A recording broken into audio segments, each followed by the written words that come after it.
తెలంగాణ రాష్ట్రంలో తెలంగాణ నవనిర్మాణం అనే పేరుతో పవన్ కళ్యాణ్ ఆడుతున్నటువంటి డ్రామాను పవన్ కళ్యాణ్ వేస్తున్న వేషాలని పొందిపెట్టమని చెప్పేసి ఈ సందర్భంగా మేము పవన్ కళ్యాణ్కి విజ్ఞప్తి చేస్తాం.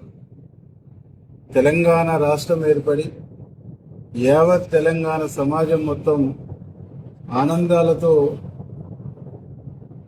సంతోషంతో ఉన్న సమయంలో తెలంగాణ ఏర్పాటును నిరసిస్తూ 11 రోజులు అన్నం నీళ్లు మానేసిందని చెప్పుకున్న నువ్వు, అరిగోసపడ్డటువంటి నువ్వు, ఏర్పాటును అనువనుగా వ్యతిరేకించిన నువ్వు ఈరోజు తెలంగాణ గడ్డ మీదకి ఏ ముఖం పెట్టుకొని వస్తావు?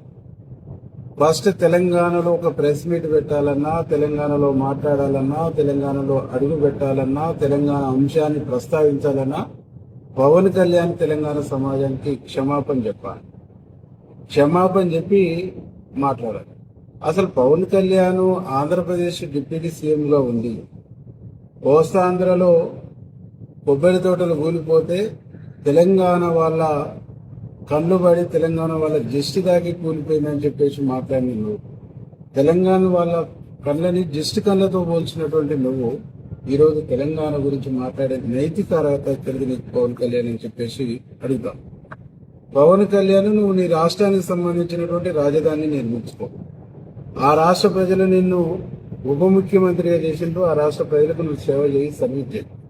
కానీ నువ్వు అక్కడనే part time political leader, full time political leader కాదు, పార్ట్ టైం పొలిటికల్ లీడర్. కానీ అప్పుడప్పుడు వచ్చి సినిమా డైలాగులు కొడితే అక్కడ నడుస్తుంది. కానీ తెలంగాణకు వచ్చేసి ఎవరి ప్రయోజనాల కోసం తెలంగాణలో ప్రశాంతంగా ఉన్న సుభిక్షంగా ఉన్న తెలంగాణని ఇలా రెచ్చగొట్టి ప్రాంతీయతత్వాన్ని రెచ్చగొట్టేసి ఒక అశాంతిని క్రియేట్ చేసేటువంటి ప్రయత్నం చేస్తాం. తెలంగాణ మనోభావాల్ని ఎవరు దెబ్బతీసినా, తెలంగాణ ఆత్మగౌరవానికి ఎవరు ఆటంకం కలిగించినా, తెలంగాణ ఆత్మగౌరవాన్ని, తెలంగాణ ప్రజల మనోభావాన్ని, తెలంగాణ ప్రాంత ప్రజల మనోభావాన్ని ఎవరు ఆటంకపరిచే కించపరిచేటువంటి ప్రయత్నం చేసినా మా ప్రభుత్వం సస్యమరా ఊరుకోదు అనేటువంటి ఒక విషయాన్ని ఈ సందర్భంగా తెలియజేస్తున్నాను.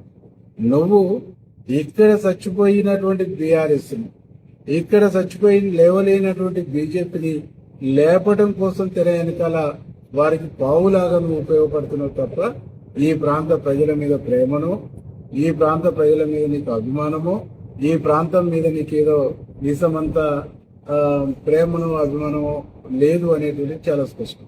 కాబట్టి పవన్ కళ్యాణ్కి మేము ఒకటి సూటిగా ప్రశ్నిస్తున్నాం. అసలు నీకు నీ రాజకీయ జీవితానికి ఒక స్పష్టత లేదు. చెగువేరా అన్నావు, భగత్ సింగ్ అన్నావు,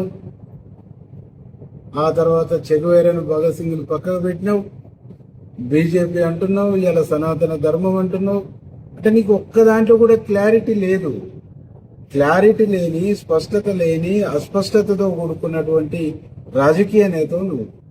నీ కుట్రలు, నీ యొక్క కుట్రపూరితమైనటువంటి విధానాలు, నీ కుట్రపూరితమైనటువంటి మాటలు, నీ కుట్రపూరితమైనటువంటి వైఖరిని తెలంగాణ ప్రజలు సహించరు, తెలంగాణ ప్రాంత ప్రజలు సహించరు. తెలంగాణలో నీకు ప్లేస్ లేదు, నీకు స్కోప్ లేదు. ప్రజాస్వామ్యబద్ధంగా ఇక్కడ నువ్వు వచ్చి ఒక సినిమా తీసుకో, 4 డైలాగులు చెప్పుకొని పో, నీ అభిమానులను సంతోషం పెట్టుకో. కానీ ఇక్కడ రాజకీయ కుట్రలు చేస్తాము, రాజకీయ కుట్రలకు తెరదించుతాము, రాజకీయ కుట్రలకు ఇక్కడ మేము పావులు కదుపుతామంటే చూస్తూ తెలంగాణ సమాజం ఊరుకోదని చెప్పేసి ఈ సందర్భంగా మేము హెచ్చరిస్తాం. మా ముఖ్యమంత్రి రేవంత్ రెడ్డి గారు ఈరోజు తెలంగాణను అన్ని రంగాల్లో సరిచేసి ఒక అభివృద్ధి వైపుగా తెలంగాణను విజన్ 2047 ఒక లక్ష్యంతో ముందుకు తీసుకుపోతున్నటువంటి క్రమంలో మీరు కుట్రపూరితంగా, ఒక కుట్రపూరితమైన బుద్ధితో, ఒక విషపూరితమైనటువంటి స్వభావంతో మీరు చేస్తున్నటువంటి ఒక ప్రయత్నాన్ని మీరు మానుకోవాలి. ఫస్ట్ ఆనాడు తెలంగాణ ఏర్పాటు ప్రక్రియ సందర్భంగా ఈరోజు తెలంగాణ ఆవిర్భావ దినోత్సవాన్ని మళ్ళీ ఒక వేదిక చేసుకొని మీ విషయాన్ని మరొకసారి విషయాన్ని వెదజల్లేటువంటి ఒక ప్రయత్నం చేస్తాం. కాబట్టి ఫస్ట్ మీరు గతంలో మాట్లాడినటువంటి అన్ని మాటలకు బహిరంగంగా తెలంగాణ ప్రజలకు క్షమాపణ చెప్పాలని చెప్పేసి మేము డిమాండ్ చేస్తాం. మీరు బహిరంగ క్షమాపణ తెలంగాణ ప్రజలు, తెలంగాణ సమాజం కోరుకుంటా ఉంది. మీరు తెలంగాణ సమాజాన్ని అవమానించరు, అమరుల త్యాగాలను అవమానించరు, తెలంగాణ ప్రజల మనోభావాలను అవమానించరు. కాబట్టి దీనికి ఫస్ట్ మీరు క్షమాపణ చెప్పాలని చెప్పేసి మేము డిమాండ్ చేస్తాం.